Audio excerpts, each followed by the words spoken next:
Buenos días a todos y a todas.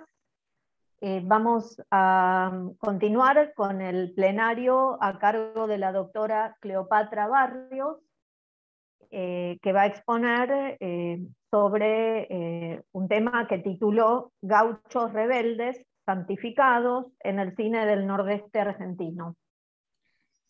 La doctora Cleopatra Barrios es doctora en comunicación por la Universidad Nacional de La Plata, magíster en semiótica discursiva por la Universidad Nacional de Misiones.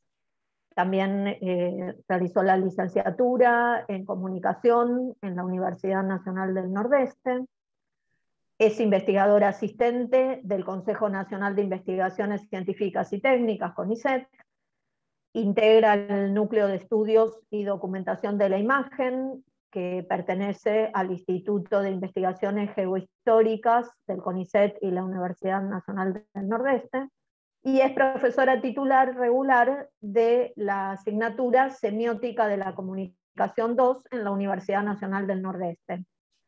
Sus trabajos analizan producciones fotográficas, audiovisuales y prácticas artísticas multimediales que problematizan las memorias y las identidades del nordeste argentino.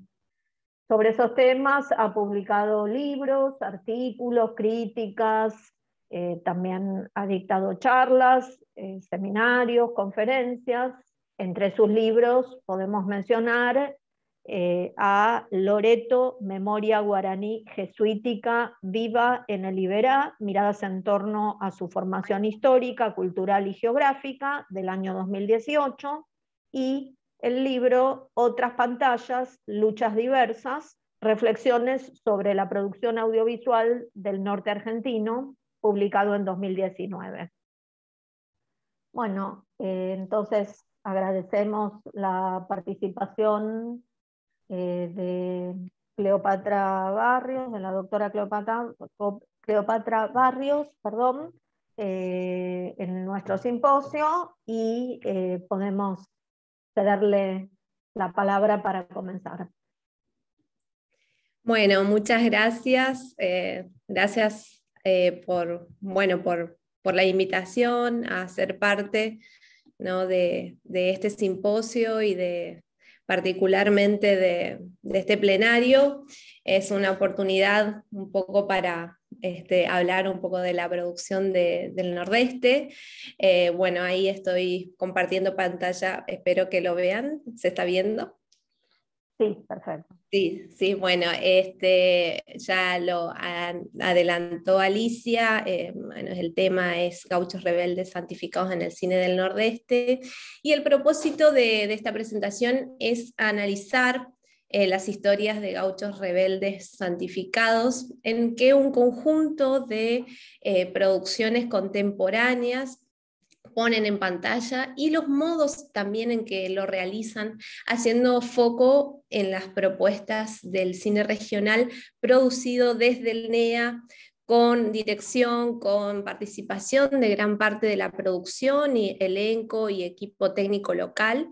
En ese sentido, explora también la representación que los audiovisuales proponen de estas figuras sacras ligadas a formas de rebeldía y emancipación popular, y los mecanismos de actualización y reinvención de modelos narrativos cinematográficos heredados del denominado cine nacional circulante, y también esas relaciones de intertextualidad que van tejiendo con otras series culturales, como la música popular, la literatura, las narrativas de la cultura oral con fuerte presencia en estas producciones, para marcar de alguna manera también esa introducción de ciertos rasgos, de ciertos índices, ¿no?, de identidad local, como bien lo solía teorizar Víctor Arancibia con esa categoría índices identitarios en la producción audiovisual, específicamente del NOA. Un poco para contextualizar, sabemos que hay muchos trabajos ya que han referido, y sobre todo la referencia ineludible de los textos, los libros de Ana Laura Lusnich, sobre la presencia del gaucho en el cine, ¿no? Pero también podríamos retomar algunos contextos históricos, la delimitación un poco de las fronteras nacionales, de los campos con el alambrado, con el avance de la ganadería, el esquema de concentración de tierras en manos de escasos propietarios, el trabajo rural un poco sostenido en ese régimen de conchavo obligatorio, y el constante combate de las fuerzas del orden a los individuos. Lo siento, pero no oigo bien lo que dices. Perdón, que creo que mi computadora está hablando por sola. No sé si ustedes escucharon o no. ¿No? Le estás dictando a la compu, por eso. Sí, no sé. A ver, ahí. Sí, hay un texto superpuesto con la diapositiva, no sé si esa es la cuestión que tenés que cerrar. Cómo... Hay una crucecita. Sí, pero justo me... ¿No? Ahí está. ¿Ahí ustedes me ven bien y se escucha bien? Bueno, entonces en este contexto, un poco ese combate, entonces, como decía, de las fuerzas del orden a los individuos reacios a someterse a ese proyecto económico y también civilizador dominante, determinaron en los albores de la conformación del Estado-Nación un poco la desaparición ya del gaucho como tipo social nómade o seminómade, ¿no? Libre, sin patrón, como se lo conceptualizaba también, y su transformación o devenir en una figura sedentaria del peón rural. Sin embargo, fueron la literatura claramente y su transposición al teatro, el radioteatro con fuerte presencia en el nordeste argentino, con mucho consumo del radioteatro, y el cine, que le dieron una nueva vida, ¿no? a este personaje, a este gaucho, convertido ya en un símbolo de la alteridad y la identidad nacional. En ese sentido sabemos, y sobre todo, bueno, ya he referido la bibliografía de Ana Laura, el gaucho ha tenido una presencia como una figura central en la construcción del héroe social histórico, pero también el héroe popular, y son muchos los títulos, ahí podemos ver algunos de ellos. Son cuantiosos desde la temprana nobleza gaucha, pasando por la guerra gaucha de Mare, o Martín Fierro, o lo mismo también podríamos incluir Güemes, La tierra en armas, de Torre Nilsson, el mítico Juan Moreira de Leonardo Fabio, que es sin lugar a dudas, constituye la película de mayor referencia en el cine de ficción de la región nordeste, y sobre todo ha servido como referencia, y hay varios homenajes también a la hora de repensar la figura de los gauchos rebeldes santificados de esta región, y también porque la filmografía de Fabio, más allá del Juan Moreira, en otros títulos como El Nazareno Cruz y el Lobo o El Dependiente, entre otros, ha tratado, tiene un tratamiento, ¿no? sutil de las formas de religiosidad popular que contrastan con esas retóricas de la religión institucional. Pero ustedes se preguntarán, bueno, ¿y quiénes son esos gauchos alzados, santificados del Nordeste? Un poco para pensar y para contextualizar su accionar tendremos que remitirnos a ese contexto de contiendas, de violencia, de marginalización social, que marcó lo que es hoy en la región del Nordeste durante los siglos XIX y XX, y que dio surgimiento a una docena de historias de gauchos alzados que tras sufrir muertes sangrientas e injustas a los ojos de cierto sector de la población, atravesaron procesos de santificación popular. Esto es, no hablamos de procesos eclesiales, sino paraeclesiales. Estas memorias con plena vigencia actualmente en el imaginario regional fueron transmitidas a través de la memoria oral, la música popular, y hacia mediados del siglo pasado, y específicamente hacia la década del 70, los estudios del folclore empiezan a retomar y a publicar trabajos sobre estas figuras, y también coincide en un momento donde se va a dar la aparición, ¿no? La edición de los primeros títulos de otras películas a nivel nacional vinculadas al tema de la religiosidad popular. También hay que pensar en el contexto, porque esto todo va a ir atravesando las tramas de los dramas vinculados a este tema en particular, que durante ese proceso de conformación del Estado-Nación, los gauchos de la zona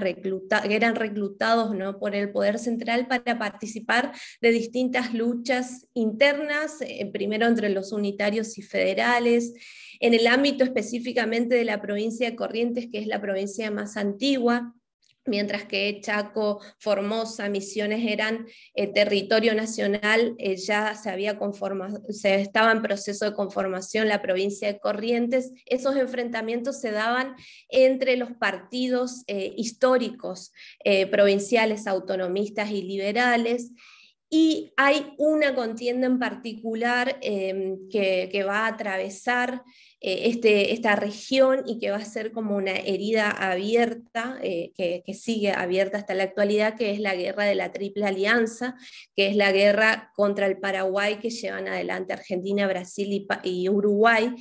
Y digo herida social todavía abierta, ¿no?, porque con Paraguay la región comparte un legado histórico y cultural común. Formamos parte de la gran región guaranítica, antes incluso de la conformación de esos estados modernos. Entonces, cuando se da esta contienda en el siglo XIX, se da también un proceso de una cantidad de gauchos que van a desertar de esa contienda en particular del Paraguay, y empiezan estos gauchos desertores a ser condenados al exilio, a la prisión, a la muerte. Además, un poco algunos de esos gauchos, porque por ejemplo solo en la bibliografía vinculada a Corrientes se reconocen alrededor de 60 gauchos alzados que estaban en ese mismo proceso, en ese mismo momento, pero solo algunos de ellos fueron reconocidos o pasaron este proceso de santificación popular. Esos gauchos que encarnaban de alguna manera la imagen de la barbarie, ¿no?, contrariando los valores del gaucho bueno, el buen peón para los caudillos del poder, asumían para los sectores populares rasgos de arquetipo justiciero, por robar a los ricos y redistribuir el botín entre los pobres. Por ejemplo, el folclorólogo, a ver si me estoy...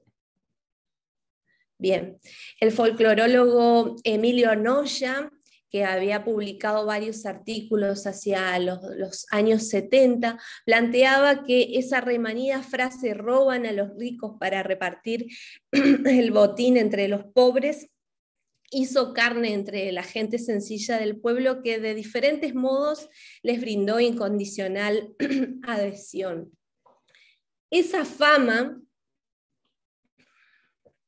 que adquirieron en vida, y también esa cercanía con los sectores populares, y luego también de atravesar esas muertes prematuras y sangrientas, fueron construyendo la condición de la santificación popular.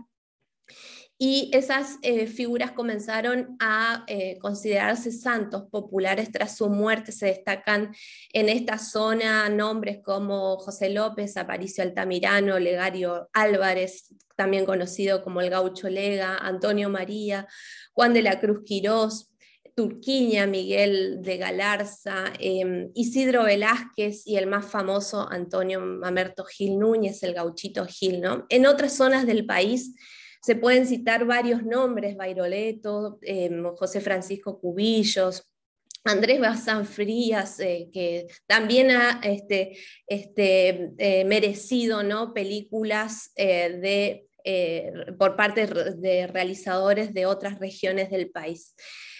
Con posterioridad un poco a los años 2000 se producen una decena de cortometrajes y de largometrajes que entre la ficción y el documental le otorgan protagonismo a estos gauchos alzados, entre los que se destaca obviamente la figura del Gauchito Gil por esa trascendencia nacional más allá de las fronteras provinciales de Corrientes, Isidro Velázquez y el Gaucho Lega. Las producciones en términos generales son llevadas adelante por realizadores del NEA, pero también confluyen propuestas de cineastas de otras latitudes del país, productoras de Buenos Aires, La Plata, coproducciones con Paraguay. Acá solamente 3 títulos que tuvieron el financiamiento del Inca, que tuvieron también gran circulación en la región. Por ejemplo, el Gauchito Gil, La Sangre Inocente,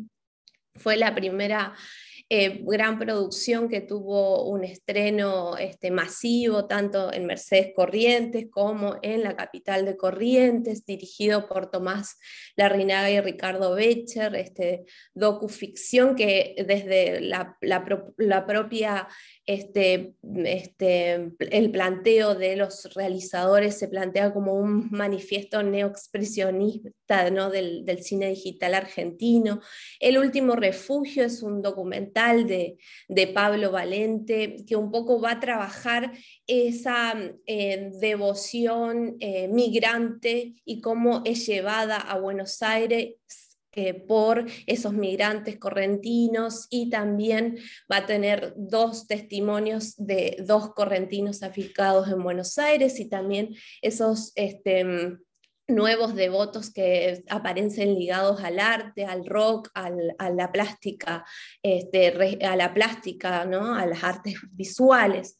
Y en la última producción más reciente, que es de Cristian Jure, que es una coproducción con Paraguay, que va a narrar la leyenda más difundida del Gauchito Gil, y va a situar a la figura en el siglo XIX, y va a ser un film de época muy similar también a una producción reciente de directores locales que me voy a referir. Entre los films llevados adelante por directores y productoras afincadas en la región NEA, en las que voy a detenerme un poquito más adelante, podemos citar El Gaucho de Marcel Sombos, 8 de enero de Sonia Bertotti, Antonio Gil de Lía Dansker, Isidro Velázquez, La leyenda del último Zapucay de Camilo Gómez Monteros, también Un Gauchito Gil dirigido por Joaquín Pedretti, o Gauchito Gil dirigido por Fernando del Castillo. Como verán, la presencia del Gauchito Gil es predominante, y lo más interesante es que vamos a ir viendo cómo los abordajes son totalmente diferentes, más allá de que hay una predominancia, ¿no?, del Gauchito Gil incluso ya desde los títulos. Por un lado, podemos decir que estas producciones audiovisuales regionales van a recuperar la mítica figura del gaucho héroe popular, ¿no?, con gran vigencia en el cine nacional hasta los años 70, y también hay producciones de los 80 relevantes. al que se le van a ir adosando diversas lecturas sobre su dimensión sacra, cimentadas en las narrativas orales, en los espacios simbólicos, en las sonoridades de fuerte raigambre local y regional. En ese sentido, también estas producciones van a retomar el camino abierto de la senda de los abordajes de las primeras películas documentales y de ficción de los años 70 y 80 que han abordado prácticas de religiosidad popular, como En busca de San la Muerte, de Jorge Ott y Mario Molina y Bedia, Nosotros y los Otros, que aborda la mitología guaraní, que va a ser la primera película también que pone en pantalla la figura y algunos fragmentos de la historia de Isidro Velázquez. También La hora de María y el pájaro de oro de Rodolfo Pun, que va a tener locaciones por primera vez en el Santoría del Gauchito Gili en distintas localidades de Corrientes. El choque, ¿no?, también de Castillo, que va a trabajar el caso específicamente de San la Muerte y todo el imaginario de la religiosidad popular de la región. Más adelante, del grupo de cine testimonio también es relevante el documental La Cruz Gil, dirigido por Víctor Benítez, por ejemplo. Todos estos films son antecedentes fundamentales que sientan las bases del tratamiento del testimonio en el cine documental, pero también hay un inicio del abordaje experimental y también de tintes surrealistas de las historias de sacralizaciones populares de la región, que van a ser retomadas en las producciones más contemporáneas. Particularmente si nosotros nos pusiéramos a hablar de las condiciones de producción de este corpus más contemporáneo, vale decir sin lugar a dudas que la mayoría de los largometrajes específicamente que forman parte del periodo fueron impulsados por el fomento estatal a la producción audiovisual federal. Todos los concursos del Inca, la mayoría fueron financiados por el Inca en esos concursos post-2000 que surgen y que le van a dar impulso no solo a este tema, sino a una diversidad de temas también que van a aparecer no solamente en cortos, largos, series de ficción. Hay cuestiones de las series que dejo afuera de este análisis porque sería mucho más vasto para seguir trabajándolo, pero también existen referencias de proyectos de subsidios provinciales que quedaron de alguna manera truncos o que dieron un primer paso y quedaron inconclusos, pero que significaron también, o que forman parte, digamos, del contexto de las condiciones de producción de alguna de estas películas. Y sobre todo algo que caracteriza obviamente a la producción de la región, que es el esfuerzo autogestivo e independiente que van a estar presentes en casi todas las producciones. Entre esos casos de subsidios quería mencionar este caso, un proyecto que se denominó 5 realizadores y 5 gauchos, que fue impulsado por el Departamento de Cine, Video y Artes Audiovisuales, dependiente de la Subsecretaría de Cultura de Corrientes. En ese momento, hacia 2006, estaba a cargo de esta dirección Marcel Sombos, hacía poco que había empezado en ese puesto, en ese lugar, y él me comenta en una entrevista para esta investigación que esta convocatoria que invitó a 5 realizadores para este abordaje tenía la intención de producir 5 cortometrajes documentales vinculados a la figura de gauchos alzados santificados, porque encontraron también en los diálogos con los invitados, Lía Dansker, Alberto Rosamonte, Camilo Gómez Montero, Rodolfo Mórtola, bueno, el mismo Marcel Sombos, que iba a producir una película, encontraron, digamos, un punto en común, ¿no?, de interés. Incluso ya algunos de los realizadores venían trabajando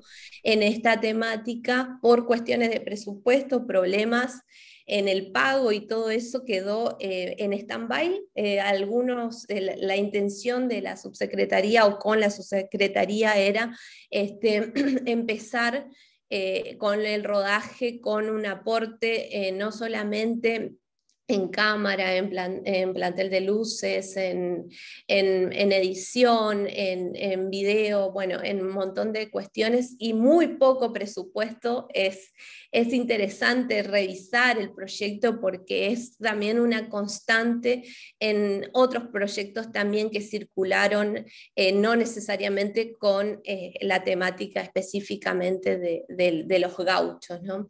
Pero este proyecto, sin lugar a dudas, va a ser el contexto que marcó las condiciones de producción del gaucho, y fíjense cómo ese proyecto mayor inconcluso también va a repercutir en el modo de rodaje y después edición y puesta en circulación de la producción, porque bueno, El Gaucho es una película documental sobre la historia del gaucho Lega, que en realidad se rodó en 2006, pero quedó inconclusa, y Marcel Sombos, su director, determina editarlo por su cuenta y subirlo a la web hace 2 años.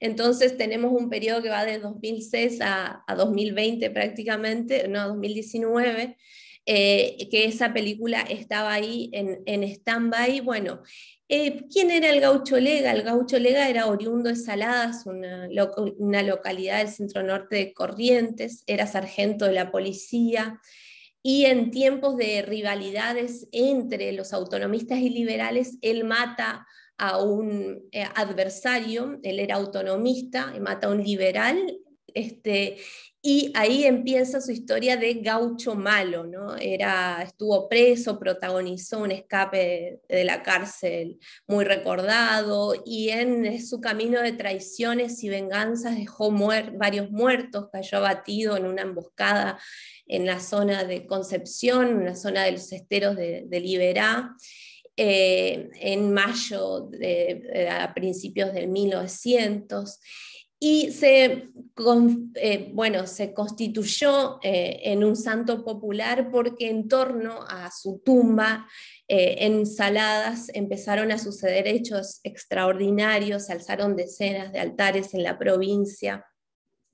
Pero sin embargo, esta historia de este documental se va a apartar de esa geografía más difundida de este santo popular, y el punto de vista está puesto en la investigación de un fotógrafo, que es quienes ustedes están viendo ahí en la imagen principal, Abelardo Rojas Maffei, un fotógrafo oriundo de Saladas que vive en Corrientes, pero que vuelve a Saladas a recuperar relatos, y un poco la cámara va a seguir la investigación de este fotógrafo, la conversación con informantes claves. Él va a hacer entrevistas a promeseros, al cuidador del cementerio, a los dueños de la antigua capilla de Saladas. Hay un trabajo, el documental eterniza los tiempos largos de la vida del pueblo.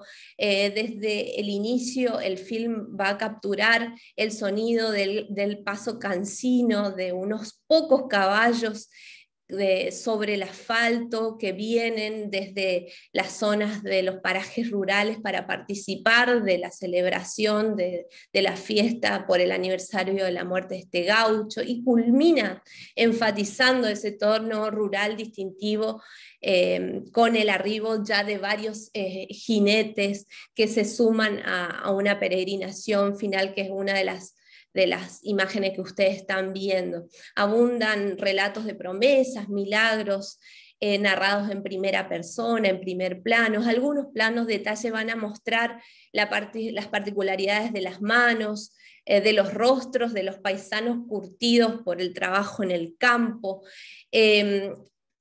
Hay una escena donde se registra el estruendo de apenas 3 cohetes que le dan el tono modesto, pero a su vez muy sentido de la celebración, que reúne a decenas de familias campesinas. Y la banda sonora está compuesta por el chamamé cangú, que en guaraní significa triste. Nosotros tenemos como unas variedades de chamamé, que es la música del litoral. El chamamé cangú triste de alguna manera transmite a la perfección ese ritmo y ese espíritu del ritual rural. Completamente diferente a esta propuesta va a ser la propuesta de Sonia Bertotti en torno a la fiesta del Gauchito Gil. Se llama 8 de enero, es también un cortometraje autogestivo en este caso, completamente diferente. Ella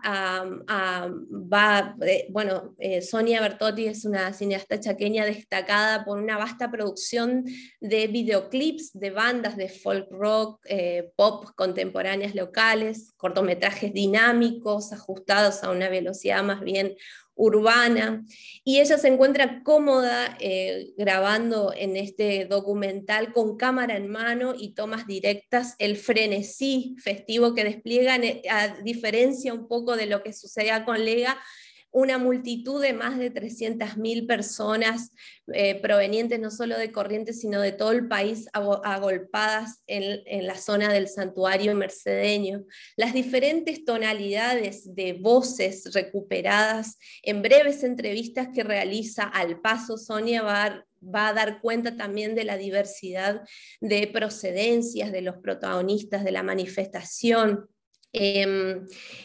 Un poco la cámara en mano se vuelve inquieta y adquiere como una dinámica, la dinámica de todo el predio que se mueve a ritmo de cumbias y de chamamé, en este caso alegres, briosos, que es la otra variante, ¿no? Que se prestan para el baile, para el zarandeo, para el zapateo. Todo esto se plantea como una contracara un poco del acentuado tono rural en el otro documental de Lega, ¿no? Que es acompasado por el chamamé cangú. A ese ritmo un poco 8 de enero, Ansker. En este caso, vale decir que, bueno, Camilo Gómez Montero, esto formó parte también de la investigación de la tesis de licenciatura, es el primer largometraje de Camilo Gómez Montero que también fue reconocido, digamos, en este proceso de los fondos de fomento por una multiplicidad de series. La más conocida es Payé, ¿no? La serie Payé, y él es también director de Payé Cine. Isidro Velázquez era correntino de nacimiento, tuvo su campo de acción, digamos, principalmente en Chaco, y resultó abatido en una emboscada por la policía junto a su compañero de andanzas, Vicente. Este docudrama va a ensamblar decenas de testimonios directos de personas que lo conocieron a Isidro Velázquez, una extensa documentación de archivos, recortes de diarios, expedientes, fotografías y dramatizaciones de la escena de las escenas de vida del personaje, ¿no?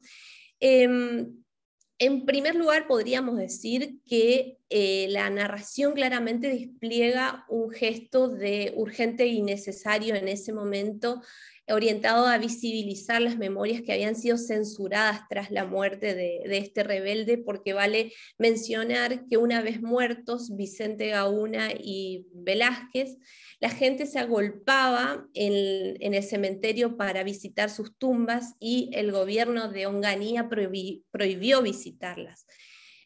También los terratenientes prohibieron hablar de Velázquez en los campos, y justamente son los testimonios documentales lo que van a albergar cierta potencia, ¿no? para para dar cuenta de esa zona silenciada de la cultura, podríamos decir. Ellos plantean cómo en ese momento hablar de Velázquez era cosa prohibida en el Chaco, cómo también los sectores populares revirtieron esas formas de silenciamiento de alguna manera a través de la vía de la santificación popular. Sin embargo, la parte del drama, de la dramatización, ¿no? Queda atrapada en el hechizo de la representación que monumentaliza y de cierto modo estabiliza en una historia, mientras que podríamos ver que en los otros mitos hay como una diversidad de voces que hablan de la imposibilidad de contar una historia. En este caso hay una historia, hay un relato épico, remitificador. Se van a utilizar diferentes recursos para acentuar esto. Por ejemplo, se usa en un momento del desenlace particular la foto del cuerpo muerto de Velázquez, que se asimila a la foto del cuerpo muerto del Che Guevara, por ejemplo. La dramatización de la emboscada recurre a citas, ¿no? del épico final de Juan Moreira. Y quiero remarcar una cuestión que tiene que ver con estos índices de identidad, que es en la construcción de ese drama épico, el chamamé nuevamente va a cobrar un rol relevante y, yo diría, definitorio, porque el diseño narrativo de todo el docudrama respeta los dos momentos de la narración de la leyenda que presenta la letra de un chamamé en particular, que se llama Los Velázquez. Tiene dos partes el chamamé, ¿no? Dividida por los estribillos. Un primer momento que narra las andanzas, la primera parte de las andanzas de Velázquez con su hermano Claudio, por eso se llama Los Velázquez. Luego él se va al Paraguay, desaparece de la escena del Chaco y regresa, y la segunda parte, ¿no? Que es con ya sus andanzas con Vicente Gauna hasta su muerte y mitificación, eso todo es narrado. Ahí está en la estructura del chamamé, que de alguna manera es traspuesta al docudrama. Aparecen, ahí está la persona que está hablando, es Raúl Jungo, el compositor de este chamamé, que fue el primer chamamé prohibido en la historia por Onganía en ese momento, porque cuando no se podía hablar, los campesinos tarareaban ese chamamé. Y el chamamé en general tiene una presencia hasta el final. Por ejemplo, se retoma, está en el título, El último Zapucay, que es el título de otro chamamé interpretado por Jorge Cafrune, que corona también el final de la película, ¿no? Lo que vamos a observar, ¿por qué marco esto? Porque vamos a observar que estas películas dan una suerte de continuidad de la narrativa oral llevada a la música popular traspuesta a los films contemporáneos. Jesús Martín Barbero escribe específicamente sobre esta cuestión, sobre el modo en que las audiovisualidades contemporáneas recuperan las imaginerías populares desde la cultura oral y desde la música popular en particular, ¿no? Así como nosotros vimos en las gauchescas, ¿no? Llevada al cine en distintas películas, esa transposición de la literatura al cine, acá vamos a ver, y esto no es solo en esta película, sino en otras también, una transposición de la música popular al cine o a los audiovisuales contemporáneos.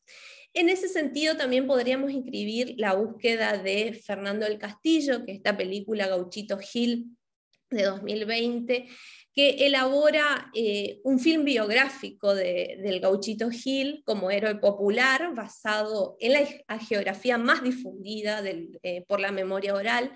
Si bien él consulta diversos informantes, recupera aquellos fragmentos que la mayoría de la población devota y también correntina reconoce como propia y más acertada de la vida de Antonio Gil.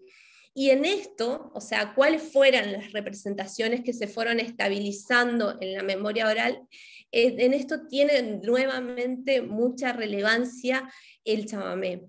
hay un poema llevado a la música popular por Julián Cini y Neike Chamigo, que de alguna manera también fue marcando como los fragmentos centrales de la vida del personaje, que es lo que se recupera y se reitera, y por ahí se amplía o se le dan nuevas reversiones en la memoria oral y en otras producciones contemporáneas, ¿no?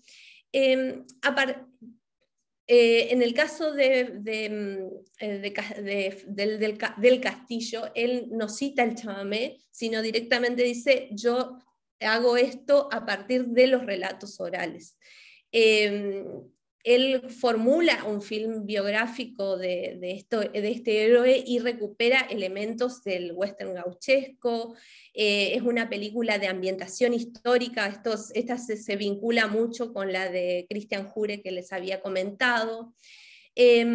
Sitúa al gauchito y ya a su ayudante, González, en la guerra de la Triple Alianza, y la película es el regreso, de alguna manera, del gauchito de la guerra, de la Triple Alianza, no queriendo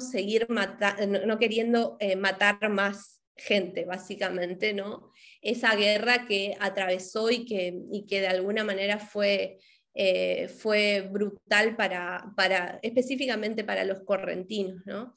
Desde esa guerra del siglo XIX vuelve a Mercedes queriendo recuperar su vida, su pareja. Allí también la película va a incorporar fragmentos de un melodrama romántico, y el personaje empieza a tener problemas con la policía cuando lo quieren reclutar de nuevo para las luchas internas, y aparecen los oponentes que ustedes están viendo ahí arriba en pantalla, Salazar y el coronel Salazar y el sargento Quintana.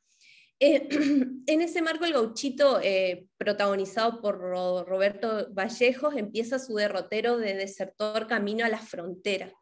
Que en este caso busca pasarse al Brasil por vía de Paso de los Libres, y se ve de alguna manera obligado a ese exilio, y finalmente encuentra su trágico fin, ¿no? La diferencia en relación a otras propuestas de la gauchesca es que este final, digamos, será el preludio de su santificación popular, que se evidencia ya antes de llegar a la muerte en distintos indicios. Como sucede en general con el drama Isidro Velázquez como sujeto histórico que se fue configurando en leyenda, acá también hay una actualización de distintos valores, ¿no?, asociados al mundo rural y al linaje de gauchos condescendientes con sus pares, de sectores humildes, que se tejen relaciones, ¿no?, relaciones de amistad entre esos sectores del mundo periurbano y rural, y que gozan también, bueno, valentía, manejo del facón, de la pistola, ligeros en el duelo, habilidad con el caballo, la fortaleza gauchesca. Bueno, todo eso se recupera, y acá se retoma, ¿no?, del mundo rural ya ampliamente, ¿no?, visto en distintas películas. Sin embargo, particularmente esta película, entre los procedimientos visuales y sonoros, se realza el tratamiento del espacio, como articulador también de los paisajes heredados de la gauchesca en el cine, y la necesidad del anclaje con lo local y regional, frente a las históricas llanuras pampeanas que hemos visto en decenas de films.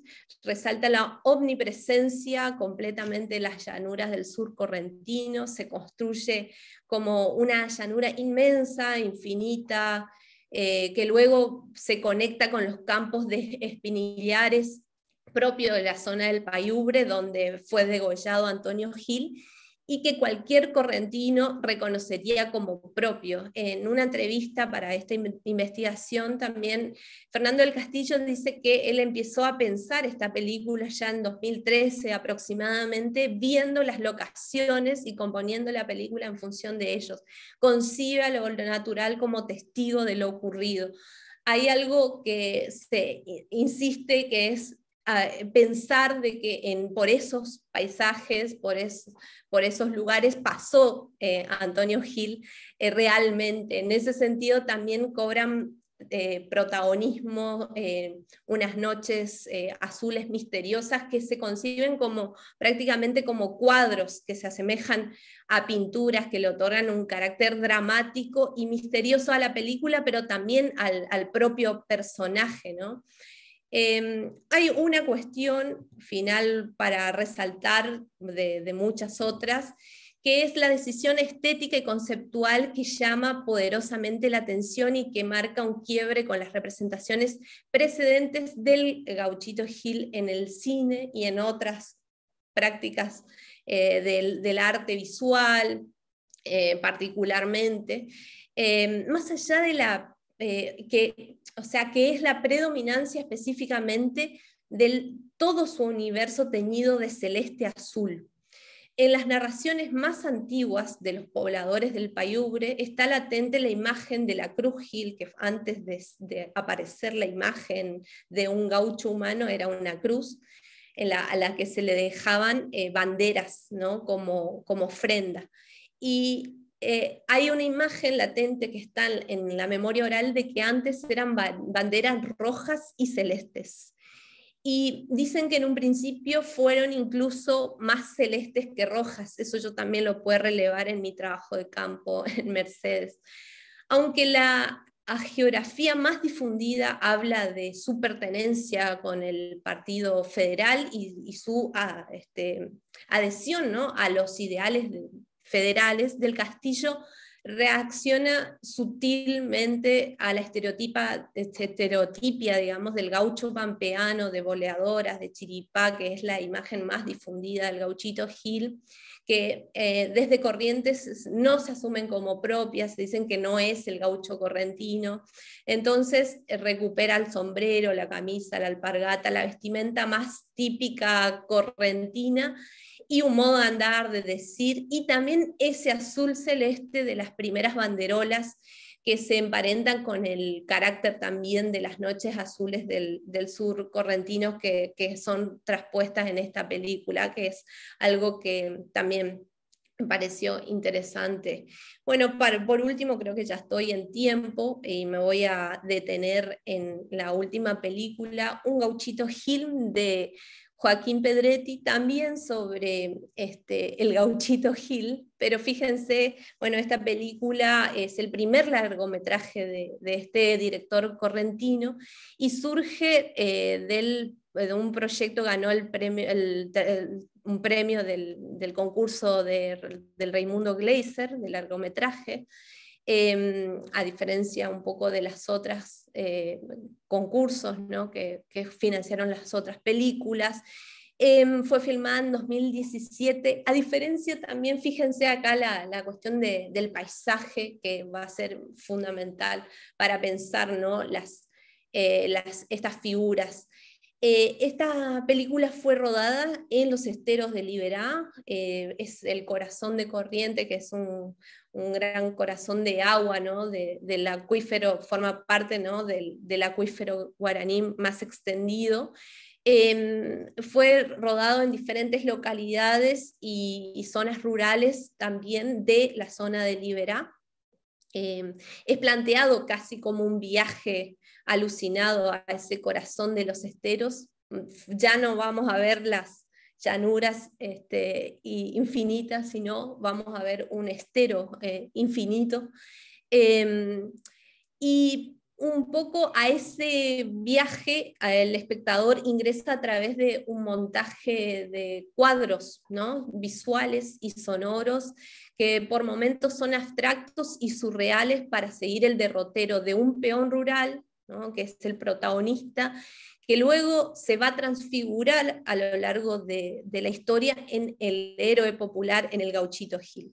El protagonista es Celso Franco, que es un actor que se ha popularizado, ¿no?, por su participación en la película paraguaya Siete Cajas, y es él quien personifica a Héctor, este peón rural que despierta consternado, ¿no?, por haber tenido un mal sueño, una pesadilla, en un paisaje envolvente de los míticos esteros de Liberá.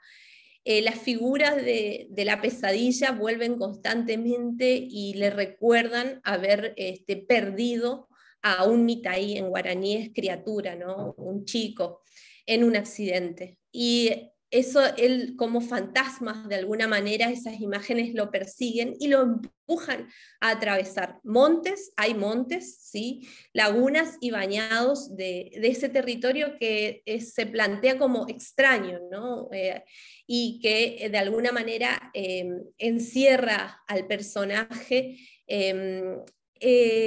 En ese camino lo que va a hacer, Héctor va a ser perseguido por dos cuatreros que van a ser sus oponentes en términos del esquema actancial, ¿no?, Suárez y Mamerto, que son los dos que están viendo abajo, y va a ser ayudado y casi empujado por el gaucho Quirós. Tiene el nombre de otro gaucho alzado santificado, su ayudante. El gaucho Quirós va a ser el que lo va a ayudar y casi a empujar a convertirse en Antonio Gil. Es muy interesante el modo en que está construida esta narrativa, porque es el héroe al principio no acepta su destino, ¿no?, y va a ser el entorno y todos los personajes que van a ir atravesando que lo van a llevar a aceptar ese trágico fin, porque termina siempre en la tragedia, pero que es necesaria para la santificación. Varias cosas para marcar acá. En la cuestión del tiempo. El despertar de Héctor en ese mítico estero de Liberá se plantea desde un inicio como una paradoja, digamos, que pone en tensión los mundos del sueño y la realidad representados en la ficción. Héctor en la pantalla pareciera despertar de un sueño, pero a la vez toda la película se presenta al espectador como un sueño al que el protagonista ingresa, ¿no?, al tiempo que nos invita a ingresar a través de su despertar. En ese momento, un poco lo que hace lo que busca con esto también es recuperar la estructura repetitiva también del tiempo mítico y sagrado. No es un film biográfico clásico, sino el ejercicio también de un rodeo de la figura, de las figuras sobre representadas ya en diferentes, no solamente en el cine. Renuncia completamente a llevar a la pantalla la leyenda más difundida de Antonio Gil, para lanzarse a explorar la complejidad de su figura en relación a ese territorio geográfico y cultural y las particularidades de su encuentro y convivencia con otras divinidades. San Baltasar, el gaucho Juan de la Cruz Quirós, Antonio María, hay un santero curandero, las poras, que son los fantasmas del agua. La cámara lo va a acompañar a este hombre que despierta perdido, ¿no?, e irá también a captar cómo aquello que en una primera instancia se podría plantear como extraño, como algo que lo acecha a su paso, por ejemplo, el monte, los seres extraños, el estero inmenso, luego eso que de alguna manera pasa a representar el lugar del peligro y la muerte, se va a configurar en el portal de pasaje a la vida de la santidad. De hecho, acá el estero va a tener un significado de sacralidad muy importante, porque va a ser su pasaje por el estero y una enfermedad, y el sumergirse en el estero, que va a ser el punto central de su transformación en héroe popular, ¿no?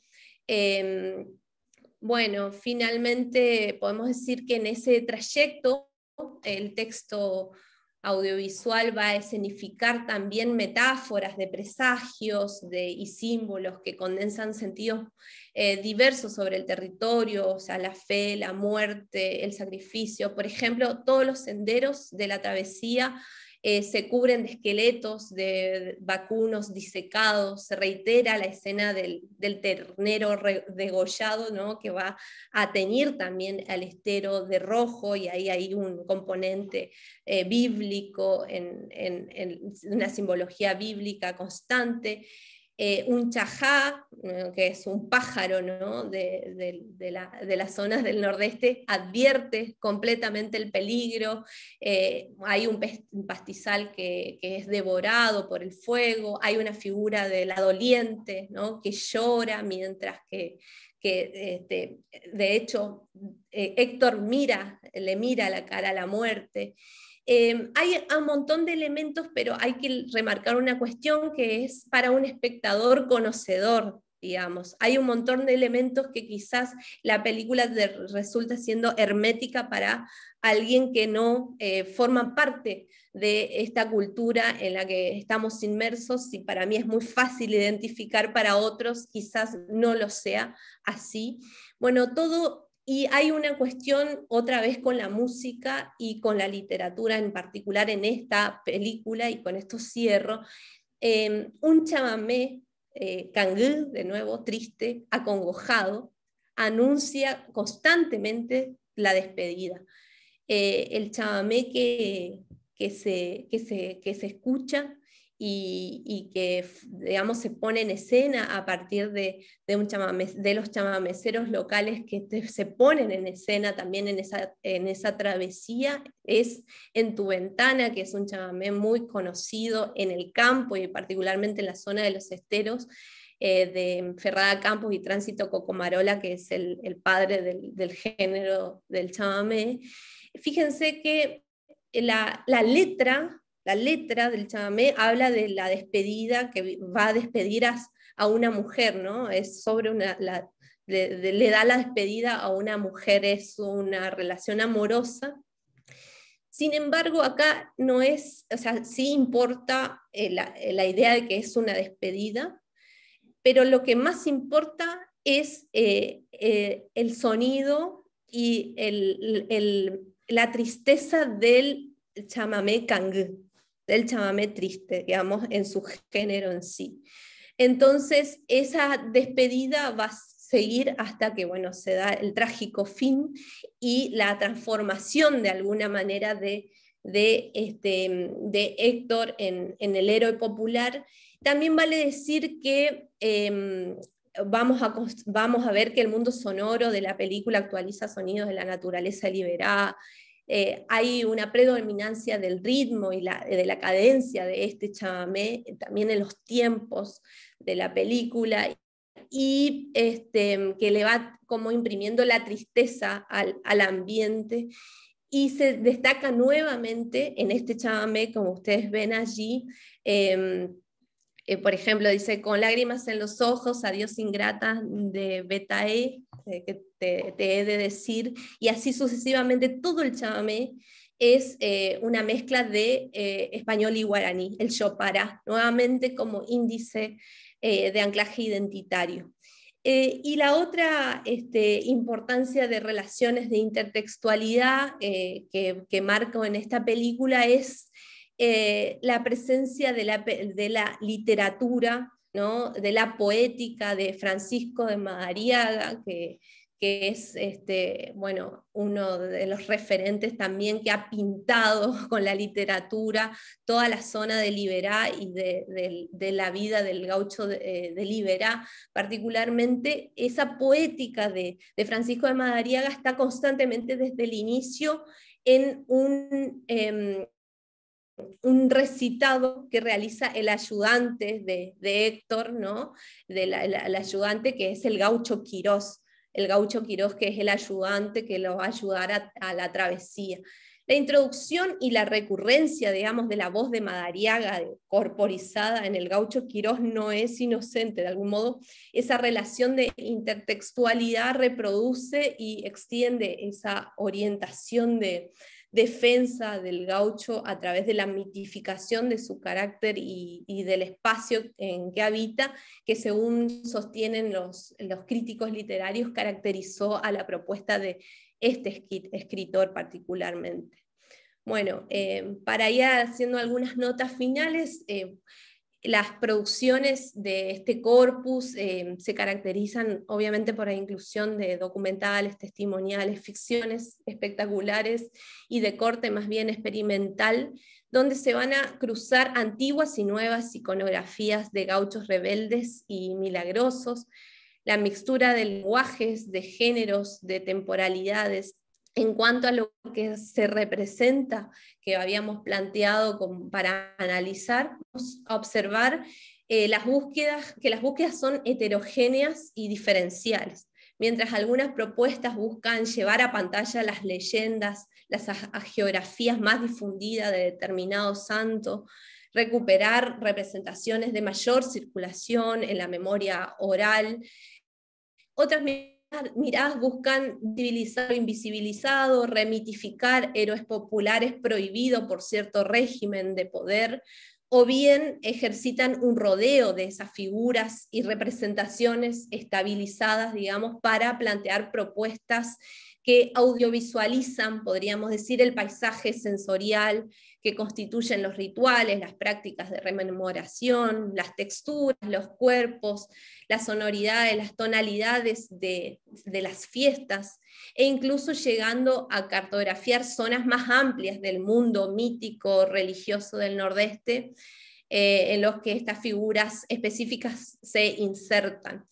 En este contexto vamos a observar que las producciones actualizan, digamos, representaciones históricamente densas como la del gaucho rebelde, el bandido rural perseguido, reiteradamente recreado en la literatura, el cine o las narrativas históricas de la nacionalidad, van a producir reactivación de sentidos instituidos desde ese punto de vista. Pero por otro lado también algunas narrativas construyen nuevos sentidos, inscribiendo en los relatos matices, ¿no?, de significación diferenciales al abordar estas imágenes desde sus procesos de santificación popular, entrecruzados con el universo de otras figuras populares o bien mitos originarios, leyendas y rituales locales, regionales, ancladas, por ejemplo, a la cosmovisión guaraní, que no se circunscribe claramente a los dogmas. En relación a esos modos, las modalidades de representación de las que hablábamos, cómo lo representa, vale señalar que estas producciones adoptan modalidades de contar y de narrar particulares que actualizan esquemas narrativos ampliamente difundidos por el cine argentino, el western gauchesco, el film biográfico de héroes populares. Bueno, el modelo del drama social folclórico que también lo ha desarrollado en sus trabajos Ana Laura, pero a la vez los audiovisuales introducen variantes de estructura y contenido al contaminar esos modelos heredados, ¿no? Con recursos del cine de autor, la experimentación con elementos de lo fantástico también, y localizaciones a través de otros componentes que funcionan como índices identitarios, espacios, el habla, la tonalidad, las sonoridades, la recreación de fragmentos de obras literarias regionales, el cancionero y la música popular en específico. Bien, eso sería un poco. Gracias. Bueno, muchas gracias por tu exposición. Hay algunas preguntas. Quedan 15 minutos, así que vamos a tratar de ir respondiendo con cierta brevedad para alcanzar a verlas. No son tantas por ahora. Bueno, Muchas gracias por la exposición.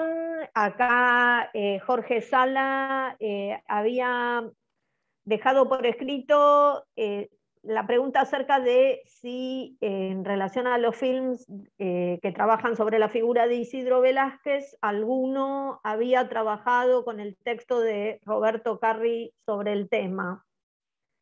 Si tenés conocimientos, si habían tenido en cuenta ese texto de Carri. Sí, bueno, la película también, como les decía, es la del docudrama de Camilo Gómez Montero, plantea una necesidad de visibilizar lo invisibilizado y en ese sentido va alternando placas como de advertencia, de denuncias, incluso él recupera en los antecedentes, en los intertítulos de una película desaparecida de los 70 y particularmente plantea el libro de Carri, ¿no? En términos de referencia explícita en la película no se podría decir que está trabajada a partir del libro de Carri, ¿no? Eso no. Después, obviamente, es interesante, y esto no lo puse porque, de nuevo, mi computadora está... Perdón, le estoy dictando cosas a la computadora. Es interesante por ahí la contraposición. Bueno, Albertina Carri, que con su film Cuatreros va a retomar de nuevo ese texto bueno, de Carri, y va a hacer otra película que, digamos, parte de Isidro Velázquez para decir, bueno, yo no voy a plantear un western, mi búsqueda va por otro lado para plantear otra cosa, y hay como una especie de repulsión incluso hacia este tipo de género y a este tipo de puesta bueno, ahí se abre toda una línea vinculado que se puede leer desde el género, y de hecho es muy interesante porque particularmente lo de Isidro Velázquez fue un fenómeno, es una película que es sumamente criticada por la crítica, valga la redundancia, por los lugares comunes, por algunos elementos que tienen que ver con esa historia que se cierra mucho sobre una historia que contar, y hay y hay igual cuestiones técnicas también, pero fue un fenómeno en términos de la circulación. Llenó acá la sala Inca de Chaco, por ejemplo, estuvo en cartelera mucho tiempo y llenaba las salas.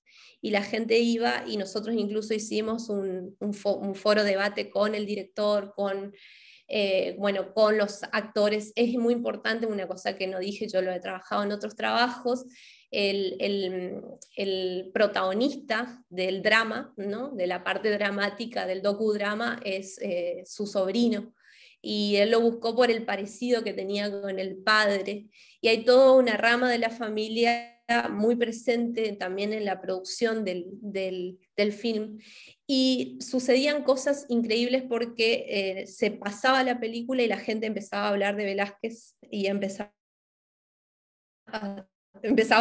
otra película desde la reseña, digamos, ¿no? Y, en ese proceso, la película de Albert,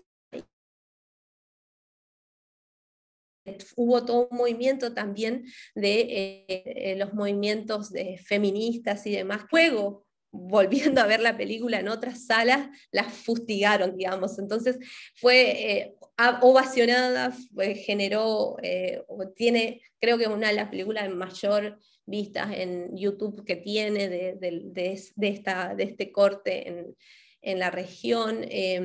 Bueno, generó distintas controversias, pero bueno, respondiendo a la pregunta, sí se menciona la película perdida, pero no se puede decir que la narrativa se construya a partir de ese libro o de ese análisis en particular. Otra pregunta es de Agustina Bertone. ¿Cuáles son los circuitos de exhibición del Corpus? ¿Qué impacto social y cultural tienen en Corrientes y en la región en general? Sí, yo quería decir, cuando estuve trabajando, estuve leyendo un artículo muy interesante, que creo que, bueno, pero lo encontré después, este trabajo tiene ya su tiempo, de trabajarlo con los directores, con, bueno, no solamente un análisis semiótico, si se quiere, sino también de trabajar la cuestión de la recepción y de la circulación. Un texto de Grela Luznich y Lencina hablan un poco de esto de la reinvención, ¿no? de este género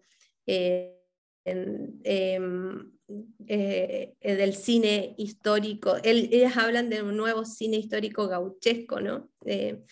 Es interesante porque ellas plantean cómo este corpus, o ellas trabajan otros corpus, ¿no? De alguna manera confirman el interés, ¿no? Suscitado tanto en realizadores como en espectadores por este universo gauchesco que retorna al cine. Y particularmente hay un interés que yo, digamos, es otro análisis.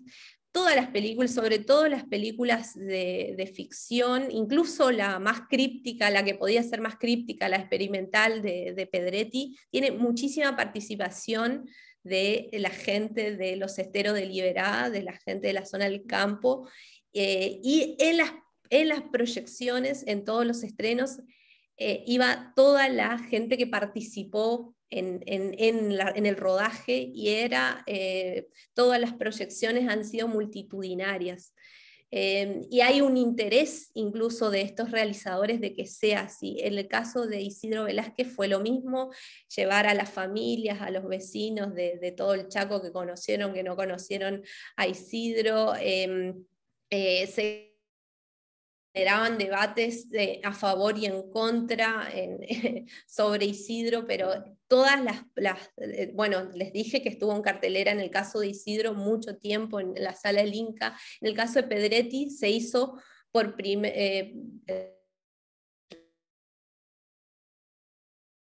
de Lucrecia Martel.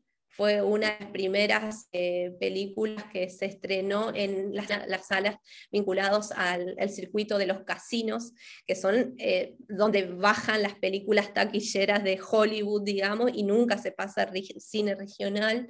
Sama se pasó el Gauchito Gil, entre las pocas, también se pasó la primera película que se pasa en una sala de cine, de esos de cine de comercial, fue el Gauchito Gil de Larrinaga y Becher, por ejemplo, pero particularmente un Gauchito Gil de Pedretti fue un lleno total, con toda la gente que formó parte, ¿no? de ese rodaje, de esa producción.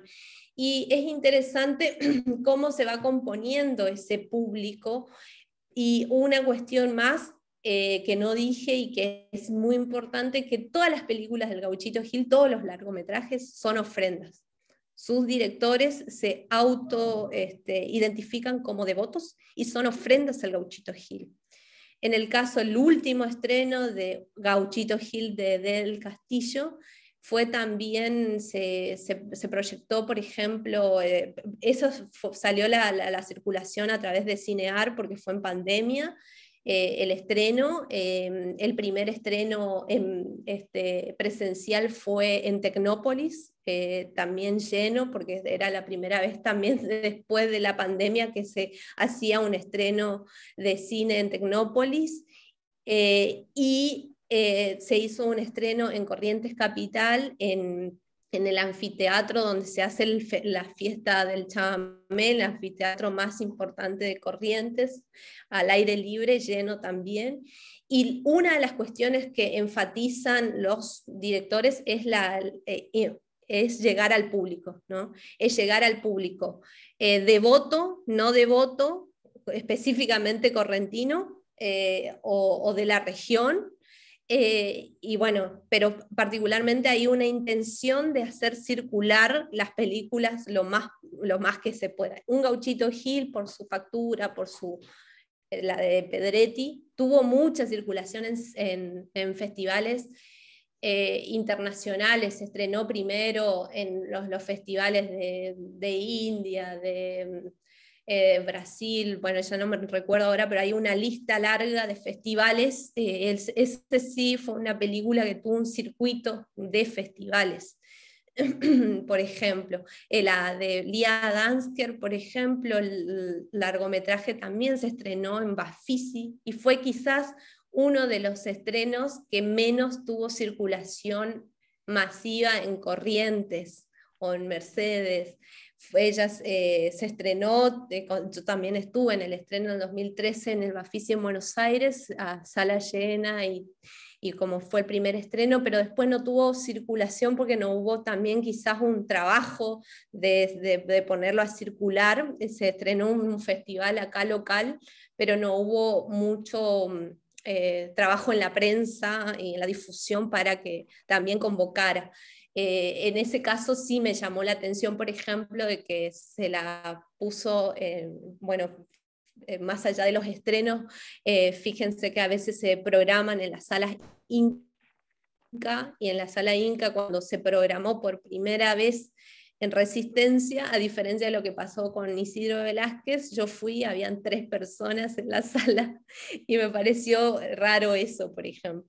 Pero bueno, en sí, eso se podría decir de la circulación. Hay películas que circularon por festivales, hay películas que circularon por bueno, plataformas, como en el caso de la última película, del Castillo, y una intencionalidad muy fuerte de llegar a los públicos y un interés del público por estos temas, que en ámbitos de la devoción popular es muy diferente, digamos, el consumo, porque se lo consume ya, digamos, como un exvoto, ¿no?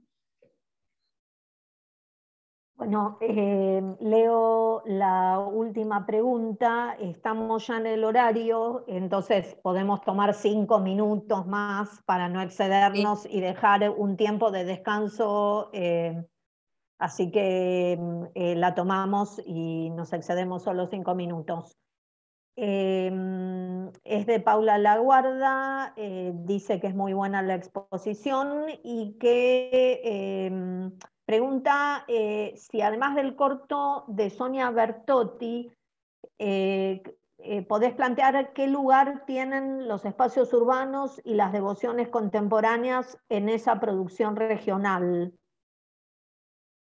Bueno, yo agrego, porque me quedé sí, con ganas, es un poco sí. fuera de este tema, si da el tiempo. También me surgió la pregunta en relación al análisis que hacías de las primeras películas documentales, si en esas producciones documentales también se jugaba con algunos recursos de la gauchesca en el tratamiento de los paisajes, pero bueno, primero responde la anterior.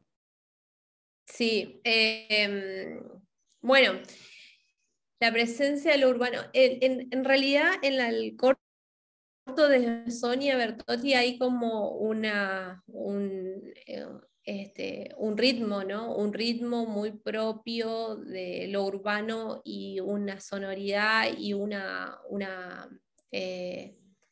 también en los modos de presentarse, de estar, de formar parte de la fiesta, de gente que viene de zonas urbanas a una zona rural, que es donde está instalado el santuario, porque vale decir que el documental es toma directa de la fiesta en el santuario, pero sí tiene un ritmo más bien urbano que un poco se contrapone con los otros ritmos de los otros documentales o incluso de las ficciones que eternizan, digamos, los tiempos largos, como también, y los ritmos esos rurales, como también un índice de identidad que ellos lo asumen, o al menos varios de ellos lo plantean así.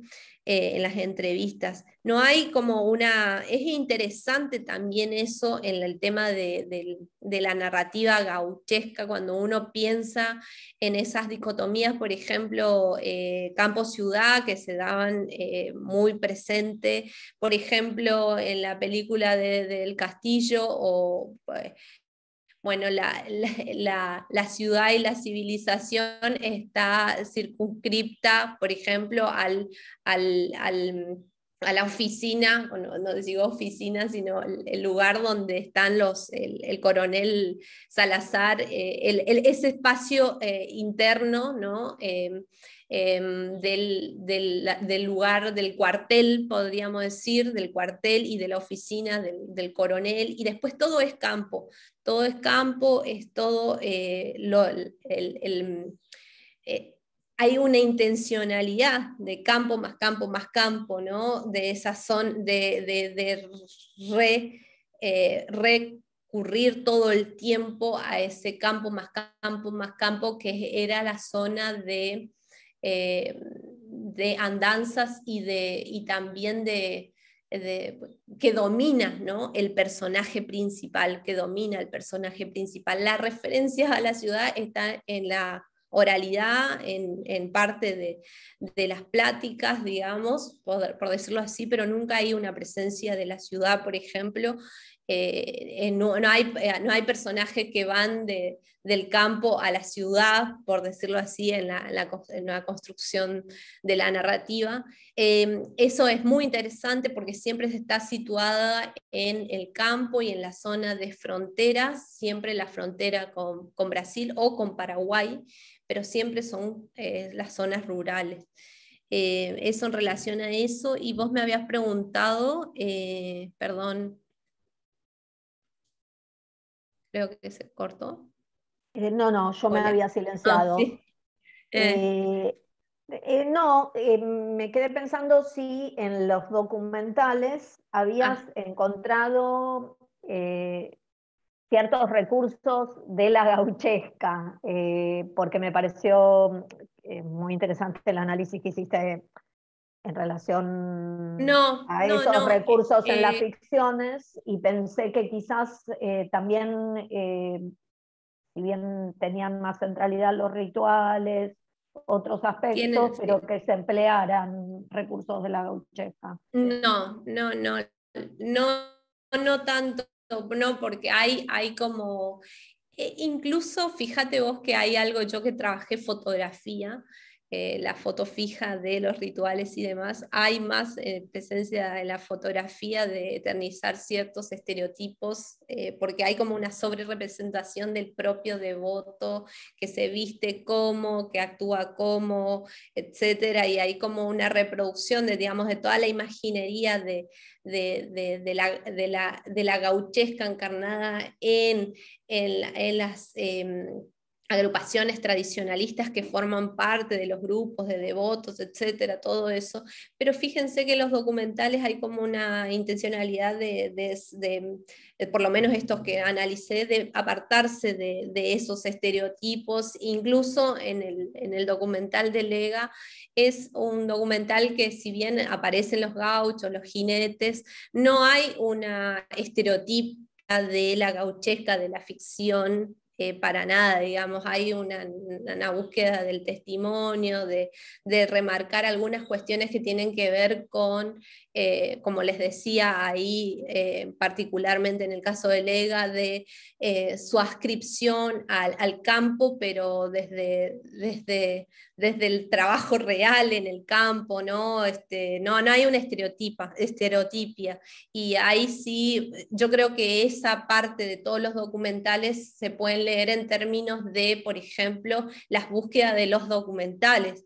El caso, si uno hace un análisis contrastivo, un análisis, entra a jugar más, por ejemplo, no sé, la Cruz Gil de Víctor Benítez en el 85, esa aproximación etnográfica, es decir, cómo, o sea, tienen que ver con los lenguajes del documental, no expositivo, seguir un personaje, la voz, o sea, quién es el narrador. Sí hay hay docuficción, es cierto, pero no en la parte de ficción, en el caso que hay ficción, que solamente sería la primera, porque en tanto de Lia Dansker como como el de Bertotti no hay ese recurso, no hay una reproducción de la estereotipia gauchesca del cine de ficción, digamos. Claro. Sí, yo lo pensaba también en relación al uso de los espacios, al tratamiento de los paisajes en los documentales, si tomaban algo de esa tradición de la gauchesca en el cine, si bien se trataba de documentales, ¿no? Claro, lo que pasa es que, por ejemplo, la llanura que vos podrías ver ahí en ese traveling que realiza Lia Dansker podría ser, pero muy rebuscadamente lo podríamos vincular, porque en realidad va avanzando y lo que te va mostrando, si bien está la llanura presente, lo que te muestra es cuando termina, cuando comienza el ritual, cuando cómo, digamos, esa zona descampada se va llenando de gente en la parte donde comienzan los asentamientos y las banquinas llenas de gente hacia la zona del santuario. Es una... No, pero sí, por ejemplo, en el caso de ella, de Lía, hay toda una parte de registros del trabajo en el campo, y un registro del trabajo con el ganado, ¿no? De los gauchos, de toda del gaucho eh, eh, de,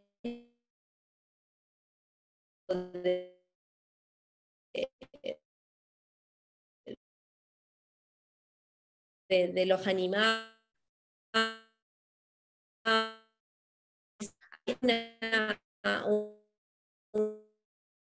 Una